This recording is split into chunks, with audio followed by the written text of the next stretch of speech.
He did a great job feeling a little soft spot and then making it happen from there. Did you see it happening right away? And Kevin talked about how you just kind of slid over. I knew I needed to buy a little bit of time because they were coming after us, and I was going to probably have some pressure off of that side.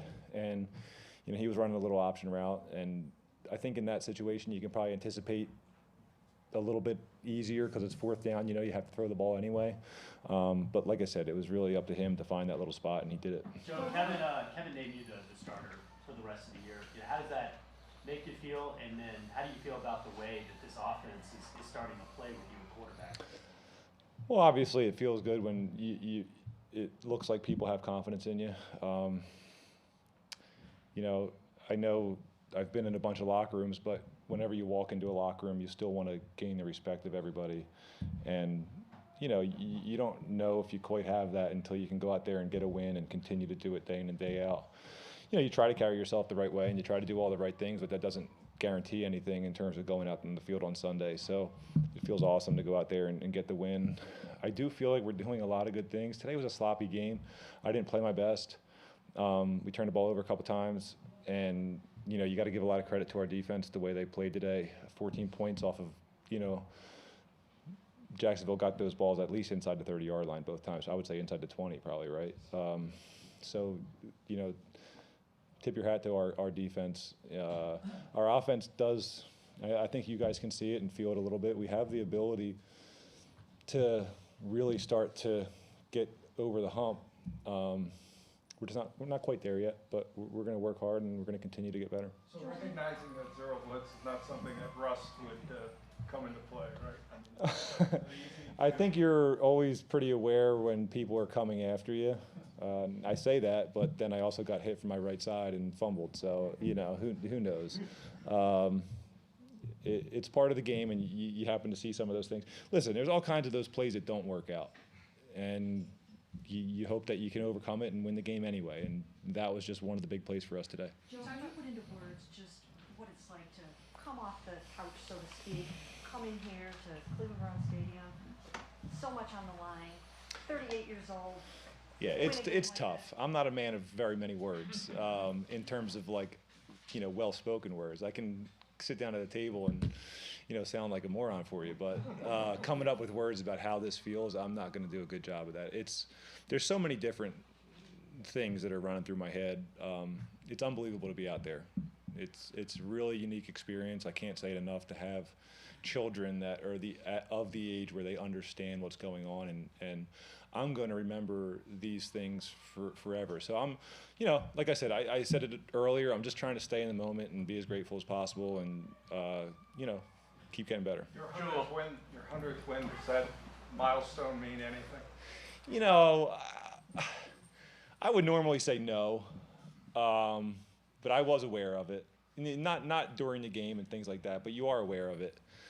And I'm definitely proud of it. I'm gonna be when it's all said and done someday. I will look at that and it will be something that I'm sure I'll be proud of. So. Joe, on all three of the touchdown passes, the receivers were basically wide open. Can you just talk about the play design and how the execution to get all three? Yeah, it's awesome for a quarterback when you get that picture. I mean, listen, I think you got to credit how well we've done in short yardage situations and how well these guys have done running the ball all year. So the first, even last game against the Rams, we started to see what worked in those short yardage situations, loading up and coming at people. And I think that's what happened on that first one. They're so loaded up to try to stop our play up the middle. And we get a guy wide open. And then the other one wasn't necessarily that situation, but it's a similar thing. You do a little play action, you get guys to kind of get drawn up a little bit. And Dave is an awesome guy to catch those passes. That is his strength. Get him the ball while he's moving, down the field. And he's a tough tackle. You can see his speed. I don't know what he ran or anything, but you can see his speed and strength, obviously. When he gets the ball in those types of situations, he's pretty special. Joe, has your family been here today? They were here today, yeah. Yep. Has it been tough to leave them behind? They don't care. They really don't care that much. Like I think initially, every kid reacts differently. My second son definitely was a little bit emotional when I left initially, but ultimately, they have their friends and they have all the things that they're keeping them occupied. I'm the one that's trying to hang around the facility as long as I can and stay around people as long as I can, because I'm the one going back to a hotel room by myself. I normally wouldn't. So as long as I'm in the situations where I'm around people, I'm good. But when you're back in a room by yourself, there are things that like your mind has time to wander. And if they were 3 years old, I probably wouldn't feel it that much either. But like I said, they are a really cool age. They want to hang out. They want to throw the ball around. Like my son brought a ball to the hotel, and I'm like just sitting there on the chair, just going like this, So yeah, there's definitely things like that you miss, but listen, there's no better profession than the NFL to spend time with your kids and have them be a part of it. So. They congratulated you on this victory yet? I haven't seen them yet. I haven't seen them yet. I'm sure they'll pick on me for the bad plays. That's what they'll do. Joe, when there was you were waiting for some team to call, and you saw this situation with the Browns, did you think they would be one of the teams that would call you, or were you just it got into the point in the year where like there was probably a couple times where I could have gotten called, but I didn't. So I was starting to think that I wasn't. And especially even these guys, they didn't call me till later in the week. So I kind of had thought the time had gone and passed. So, but they wanted me to come out and work out, and I was grateful to do it. And Joe, off that, when we first met you, you said, I didn't know if this was going to happen for me. I was starting to kind of lose a little bit of faith. To go from that to now you're one of 5 quarterbacks in NFL history, throw 5 touchdowns with a new team in your first 2 games, and now you guys are right in the thick of the playoff race and got a chance to do something. What do you make of all of that, this whirlwind month for you? I think it's a little scary to, not sign somewhere in the off season and not be at training camp somewhere. But I was trying to, keep a positive light on it and spin it in a positive way and see all the benefits of possibly getting a call from a team at some point that needs somebody to help them win. So listen, I think it comes down to I didn't have a choice. Like it wasn't like I turned anybody down in the off season. I probably would have had a tough time doing it, even though I was at the point mentally where I don't know if I would have wanted to go do it. So listen, obviously life puts you in certain situations and you don't know why. You just got to make the most of it. So was this the ideal situation? When you're sitting on your couch, are you thinking about playoff team and coming in and starting in December? Listen, we still have, our next game. What do we have? 4 games left, but our next game. So listen, we still got to go take care of business and get better and better and better, and that's really my main focus. I don't want to look at what the situation I was coming in is. Like, listen, we still have to go out there and make the most of what we have. So you said you didn't play your done best. to instill that confidence in you that you've talked about wanting to come in and show that. So what have they done to, on the flip side, to show that confidence in you? I think it helps when you've been around a long time, and these guys have watched you play growing up. There's something about having an older guy in the locker room that guys like to come up and at least wonder why the hell I'm doing it. So there's always some kind of talking point and things like that. So I think you get comfortable with people.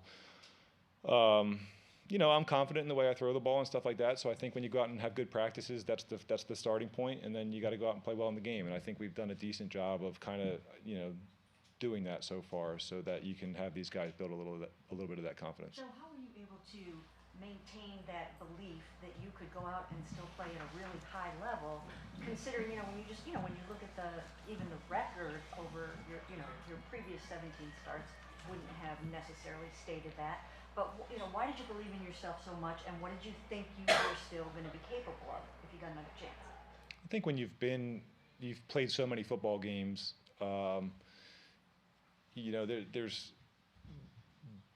there's a reality that sets in that you're going to go through tough times, and it's your job to persevere and have belief in yourself. And I'm not saying that it's always like 100%, like, yeah, I'm the best in the world, like I got this. There's a ton of times where you're probably questioning it, and you got to just continue to go and go and go and push and push and push and just try to get better and focus on the thing that you're doing. And, that allows you to not think about all that and just go out and do what you love. So when you first met with us, you you basically said you think you still had something left in the tank. And when you stand here after an exciting win and say, hey, I didn't play my best today, how are you still evaluating what you have left? Is it just turnovers? Is it situational? Like, how do you say, hey, that was really high-level execution for them? Yeah, I think it's just when you go back and watch the tape, are your eyes in the right spot? Are your feet in the right spot? Are you on time? You know, it's all that kind of stuff. So there was a couple of times today where it felt like my feet weren't tied in with my eyes, and maybe my eyes were in a bad spot, and then all of a sudden I was making a bad throw that I don't usually feel like I'm doing. Like a couple balls just came out bad today, and like I said, I think it starts with, you know, maybe where my eyes and feet were, and you know, then it kind of just a chain reaction from there. So. Was there any confusion coming into this stadium thinking, I got to go to the visitors' locker room? It's definitely a little different. It's different perspective from the Brown sideline that I'm used to. But it is there is something nice about having played a bunch of games in here and be able to come back and now call it home. Joe, what does it say about, I know you've only been here a few weeks, but for this team, this coaching staff to win games with 4 quarterbacks in one season, which has only been done like 8 times? Yeah, no, listen, you can't say enough about what this team's done all year. Just losing guys and continuing to succeed, you know, whether it's the run game or the offensive line, whatever it may be. I think you got to give the coaching staff and all the guys in there a ton of credit for how they've been able to maintain their focus and still have the belief. How much is that? How much is that, Kevin? Yeah, listen, I've only been around Kevin a few weeks, but he's got a very good demeanor. You know, he's definitely a head coach, and I think he's the first guy you're going to have to look at when you talk about that kind of stuff. All right, thanks, guys.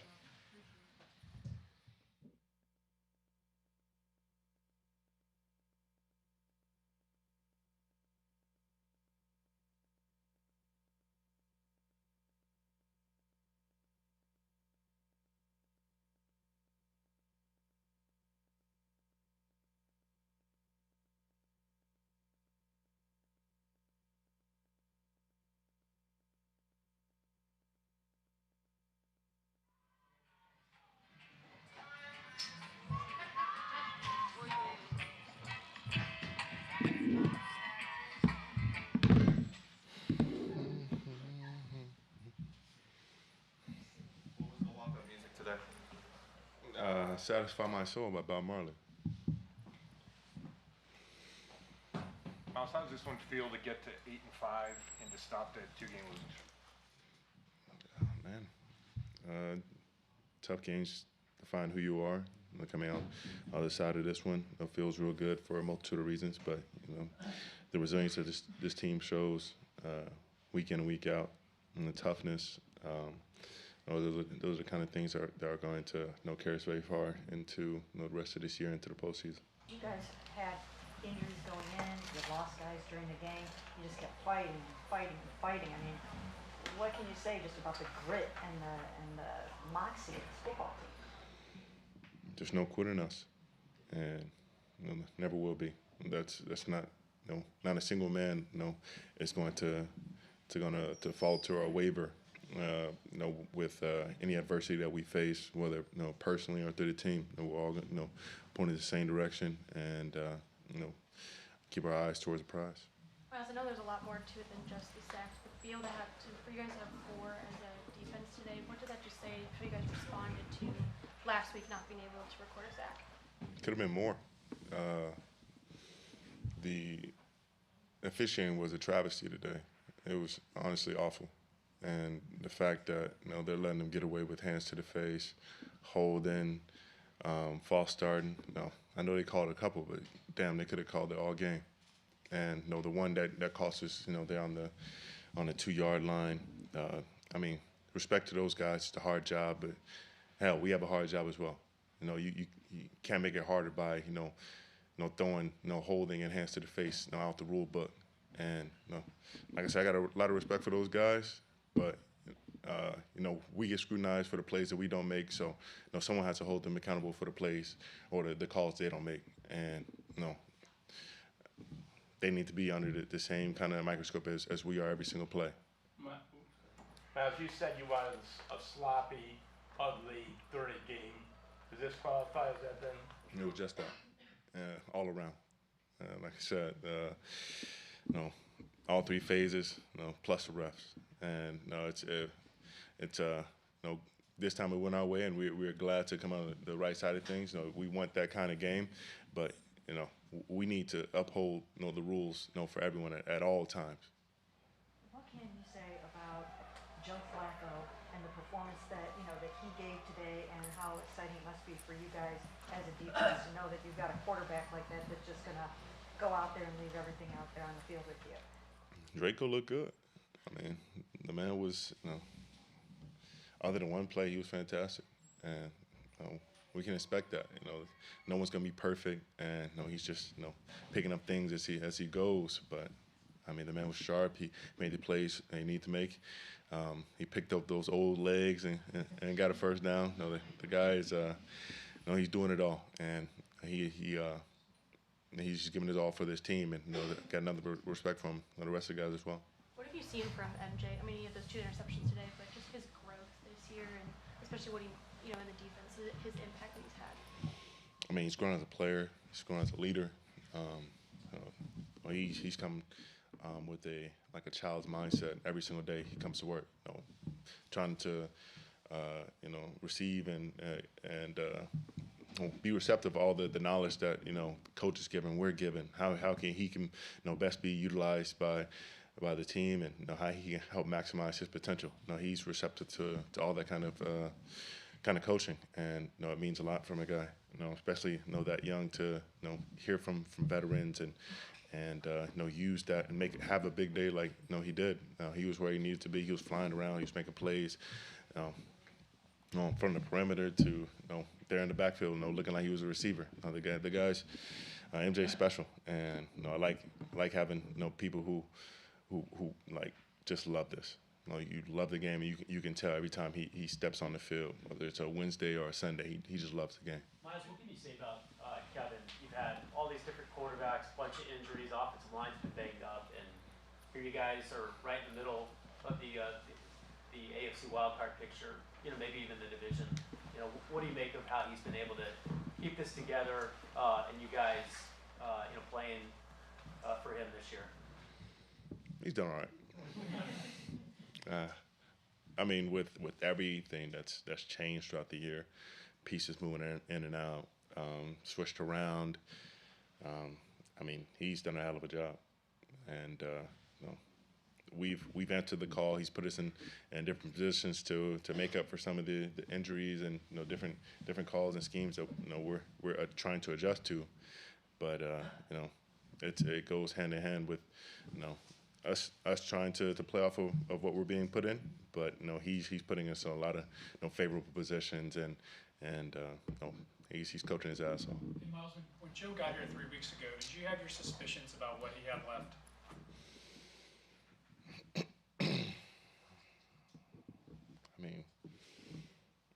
I mean, you see all that gray hair, you might too. But other than thinking he's Stefanski's lost brother, the guy, I mean, looks good. He came in with just a positive attitude, aura around him. Just wanting to listen, learn, be around the guys.